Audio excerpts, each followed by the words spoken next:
Hello everyone, welcome back to my channel. ఇప్పుడు ఈ వీడియోలోకి వచ్చేసరికి ఏంటంటే 37 వీక్స్ ఆఫ్ ప్రెగ్నెన్సీ. సో మన ఛానల్లో నేను ఫస్ట్ నుంచి 1 వీక్ నుంచి 40 వీక్స్ వరకు కూడా వీడియోస్ అనేది చేస్తూ ఉన్నాను. ఇప్పుడు 37 వీక్స్ ఆఫ్ ప్రెగ్నెన్సీ. సో 37 వారాలలో గర్భిణీలో ఎలాంటి లక్షణాలు సిమ్టమ్స్ కనిపిస్తాయి, అలాగే బేబీలో ఎలాంటి డెవలప్మెంట్స్ ఉంటుంది, బేబీ యొక్క అంటే బేబీ గ్రోత్ ఎలా ఉంటుంది, బేబీ యొక్క వెయిట్, బేబీ యొక్క లెంత్, సో బేబీలో ఎలాంటి మార్పులు చెందుతుంది, సో 37 వీక్స్లో జరిగే అన్ని విషయాల గురించి మనం ఈ వీడియోలో అయితే తెలుసుకుందాం. సో చివరి వరకు అయితే చూడండి. మీకు ప్రెగ్నెన్సీలో ఎలాంటి డౌట్స్ ఉన్నా సరే ఖచ్చితంగా కామెంట్ చేయండి. నేను వీడియో అయినా చేస్తాను లేదా రిప్లై అయినా ఇస్తాను. సో నేను కింద డిస్క్రిప్షన్లో నార్మల్ డెలివరీ అవ్వాలంటే ఎలా నార్మల్ డెలివరీ అవ్వడానికి కొన్ని టిప్స్ అయితే చెప్పాను. సో ఒకసారి అయితే చూడండి, ఇంట్రెస్ట్గా ఉంటాయి. సో 1-2 వీడియోస్ చూసాక నచ్చితేనే లైక్ అయితే చేసి సబ్స్క్రైబ్ అయితే చేసుకోండి. ఇప్పుడైతే మనం వీడియోలోకి అయితే వెళ్తాం. 37 వీక్స్ ఆఫ్ ప్రెగ్నెన్సీలో బేబీ అనేది ఒక గుమ్మడికాయ అంటే ఇప్పుడు ఎగ్ షేప్లో, అంటే బేబీ అనేది చాలా బరువుతో నిండి ఒక గుమ్మడికాయ షేప్లో ఉంటుంది. సో 37 వీక్స్కి చాలామందికి డెలివరీ అయ్యే అవకాశం కూడా ఉంటుంది.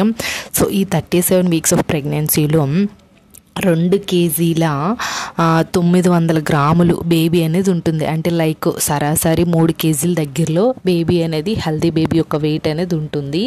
సో అది అయితే బేబీ యొక్క పొడవు చూసుకునేసరికి ఏంటంటే 49 సెంటీమీటర్స్ పొడవు అయితే ఉంటుంది, తల నుంచి కాలు వరకు.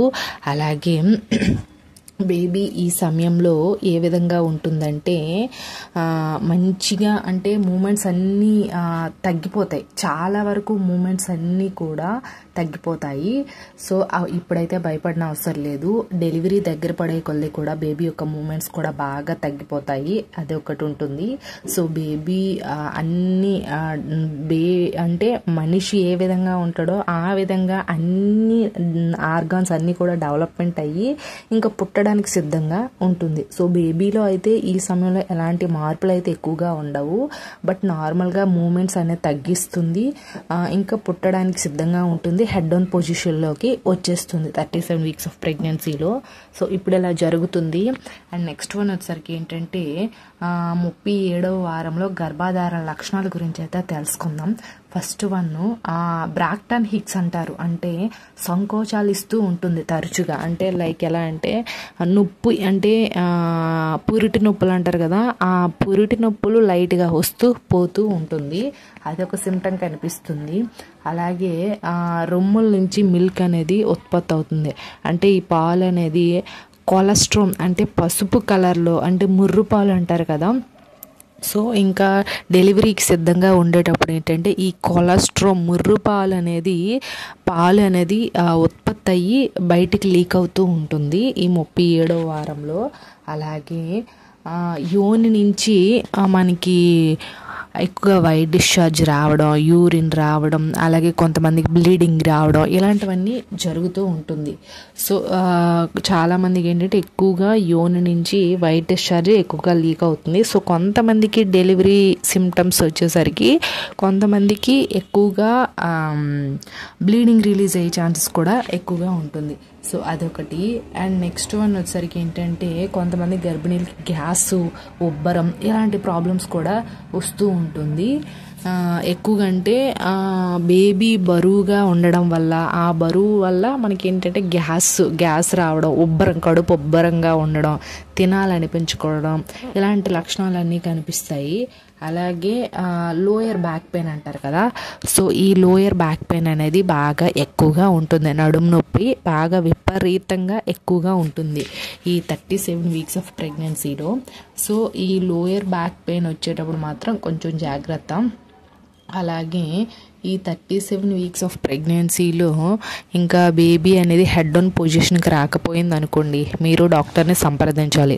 ఎందుకంటే ఇంకా 37 వీక్స్ అయినా బేబీ హెడ్ ఆన్ పొజిషన్కి రాలేదు అంటే చాలా వరకు సి సెక్షన్ చేసి, అంటే సిజరిన్ చేసి బేబీని తీయాల్సి వస్తూ ఉంటుంది.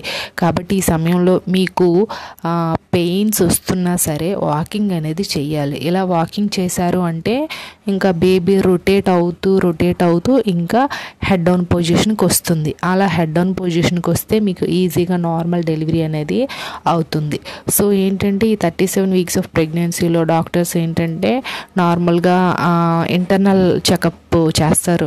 ఇంటర్నల్ చెకప్ అంటే మనకి అంటే చేతికి గ్లౌజ్ చేసుకుని 2 ఫింగర్స్ మనకి యూరిన్ నిండి లోపలికి పెట్టి బేబీ అసలు ఏ షేప్లో ఉంది, ఎలా ఉంది, అంటే బ్రీచ్ పొజిషన్లో ఉందా, ట్రాన్స్ఫర్ పొజిషన్లో ఉందా, లేదా షఫాలిక్ పొజిషన్లో ఉందా అని తెలుసుకోవడానికి ఇంటర్నల్ ఎగ్జామినేషన్ అనేది ఈ 37 వీక్స్ ఆఫ్ ప్రెగ్నెన్సీలో చేస్తారు. సో బేబీ ఇంకా హెడ్ డౌన్ పొజిషన్కి రాకపోతే, సో అదొకటి. నెక్స్ట్ వన్ వచ్చేసరికి ఏంటంటే మీరు ఈ సమయంలో ఎంత మీకు పెయిన్స్ వచ్చినా సరే వాకింగ్ మాత్రం చేస్తూనే ఉండండి. మార్నింగ్ ఒక 10 నిమిషాలు, ఆఫ్టర్నూన్ ఒక 20 మినిట్స్ అండ్ ఈవినింగ్ ఒక 20 మినిట్స్ ఇలా వాకింగ్ చేస్తూ ఉంటే మీకు అంటే నొప్పులు లేకుండా ఈజీగా ప్రసవం అనేది జరుగుతుంది. ఈజీగా నార్మల్ డెలివరీ అయ్యే ఛాన్సెస్ అనేది ఎక్కువగా ఉంటుంది. కాబట్టి ఎంత నొప్పులు వచ్చినా సరే వాకింగ్ అనేది ఎక్కువగా చేయండి. సో ఈ 37 వీక్స్ ఆఫ్ ప్రెగ్నెన్సీలో కొంతమందికి తరచుగా ఇంకా గ్యాప్ లేకుండానే మూత్ర విసర్జన సమస్య అనేది మొదలవుతుంది. ఎందుకంటే బేబీ యొక్క బరువు అంతా మనకి ఆ యూరిన్ బ్యాగ్ పైన పడుతుంది.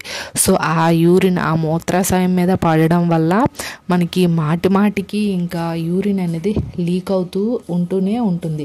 కాబట్టి ఆ యూరిన్ పాస్ చేస్తూ కొంచెం కేరింగ్గా కూడా ఉండండి. సో అదొకటి. అండ్ 37 వీక్స్ ఆఫ్ ప్రెగ్నెన్సీలో మీకు నార్మల్ డెలివరీ అయ్యే వాళ్ళకి ఏంటంటే కొంచెం తొందరగానే అయిపోవచ్చు 36-37 వీక్లో. సో సి సెక్షన్ అనుకోండి, కొంతమందికి 40 వీక్స్ కంప్లీట్ అయిపోయినంత వరకు కూడాను మీకు వెయిట్ చేయమంటారు ఇంట్లోనే. సో ఆఫ్టర్ 40 వీక్స్ తర్వాత మీకు డాక్టర్ ఇచ్చిన డెలివరీ డేట్కి మీకు ప్రసవం అనేది చేస్తారు వాళ్ళు. సో నార్మల్ డెలివరీ అవుతుంది అనుకునే వాళ్ళు ఏంటంటే ఈ 37 వీక్స్ ఆఫ్ ప్రెగ్నెన్సీలో కొంచెం వాకింగ్ చేయడము ఇలాంటివంతా చేయండి. ఎక్కువగా మరీ రెస్ట్ అనేది తీసుకోకూడదు. ఇంకా డేంజర్ సిమ్టమ్ వచ్చేసరికి మీకు బ్లడ్ లీక్ అయినా, ఉమ్మనీరు లీక్ అయినా వెంటనే మీరు డాక్టర్ అనేది కన్సల్ట్ అవ్వాలి. సో బ్లీడింగ్ అయినా, ఉమ్మనీరు లీక్ అయినా మీకు డెలివరీ అయ్యే ఛాన్సెస్ అనేది హైగా ఉంటుంది. కాబట్టి మీకు బ్లీడింగ్ రిలీజ్ అవుతుంది అంటే ఖచ్చితంగా వెంటనే డాక్టర్ని సంప్రదించండి. అండ్ మీకు ఉమ్మనీరుకి యూరిన్కి డిఫరెన్సెస్ కూడా తెలుసుకోవాలి. యూరిన్ మాటికి వస్తూ ఉంటుంది. ఉమ్మనీరు ఏంటంటే వన్స్ లీక్ అయిందంటే అది కంటిన్యూస్గా లీక్ అవుతూనే ఉంటుంది. ఒక ట్యాప్, ఒక కొలాయి ఎలా ఆన్ చేస్తే వాటర్ వస్తుందో అలా మనకి ఉమ్మనీరు అనేది లీక్ అయిందంటే కంటిన్యూస్గా అలానే వస్తుంది. సో ఆ యూరిన్కి ఉమ్మనీరుకి డిఫరెన్సెస్ అనేది తెలుసుకొని మీరు వెంటనే డాక్టర్ని సంప్రదిస్తే మీకు కొంతవరకు అయితే నార్మల్ డెలివరీ అయ్యే ఛాన్సెస్ అనేది ఎక్కువగా ఉంటుంది. సో అది. అండ్ నెక్స్ట్ వన్ వచ్చేసరికి ఏంటంటే ఈ సమయంలో మాత్రం చాలా కేరింగ్గా ఉండాలి. ఎవరినొకరు అంటే మన పెద్దవాళ్ళు, మన అత్తగారిని కానీ, అమ్మగారిని కానీ, మన ఇంట్లో ఎవరినొకరిని మన పక్కన ఉంచుకోవాలి. ఎందుకంటే ఈ 37 వీక్స్ ఆఫ్ ప్రెగ్నెన్సీలో ఎప్పుడు డెలివరీ అవుతుందో ఏమవుతుందో కూడా తెలియదు. కాబట్టి అది ఒకటి, ఎవరినో ఒక మనిషిని మన పక్కన ఉంచుకుంటే బెటర్. సో ఇదే అండి. ఐ హోప్ ఈ వీడియో మీకు ఇన్ఫర్మేటివ్ ఉంటే లైక్ చేయండి, షేర్ చేయండి, సబ్స్క్రైబ్ కూడా చేసుకోండి. Thanks for watching this video.